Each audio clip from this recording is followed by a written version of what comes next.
करण जौहर साहब, आखिर कब तक गरीब के बच्चों को यार ये महंगे वाले कॉलेज दिखाते रहोगे? नहीं है हमारे मुल्कों में ऐसे कॉलेजेस, और हैं भी तो आटे में नमक के बराबर हैं। आप कब तक क्या अमेरिकन कॉलेज लाइफस्टाइल दिखाते रहोगे भाई? नहीं होता हमारे मुल्कों में, नहीं है। आप दिखाते हो स्विमिंग पूल या नलों में, टोटियों में, बाथरूम में पानी नहीं आ रहा है। आप दिखाते हो बड़ी बड़ी क्लासेस, प्रोजेक्टर्स लगे हुए, जबरदस्त किस्म का garden, stadiums, football ground, basketball courts. नहीं है यहाँ भाई। कुर्सियाँ नहीं है, डेस्क नहीं है, यहाँ पे जो है वो पंखे नहीं है क्लासों के अंदर, छतें जो है वो टपक रही हैं। नहीं है भाई, ये आप कहानियाँ हम लोग को मत दो। फिर हर फिल्म में भाई एक अमीर का बच्चा, एक गरीब का बच्चा, कुछ कुछ होता में आपने हमें अमीरों वाला कॉलेज दिखा दिया है स्टूडेंट ऑफ द ईयर में, फिर उसके पार्ट 2 में दिखा दिया, फिर अब नादानियाँ।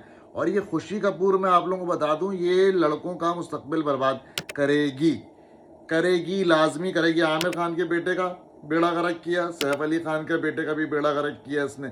मतलब भाई नहीं आती इसको एक्टिंग, बिल्कुल भी नहीं आती। बार बार देखने की कोशिश करी, क्यूट भी नहीं लगी कहीं से। तो खुदारा नेपोटिज्म का भी कोई लेवल होना चाहिए ना यार, बिल्कुल भी नहीं आती इसको एक्टिंग। ये आप लोगों के, मैं बता रहा हूँ, जो भी इसके साथ फिल्म करने के लिए जाएगा ना, उसका मुस्तकबिल तो जो है वो खड्डे में।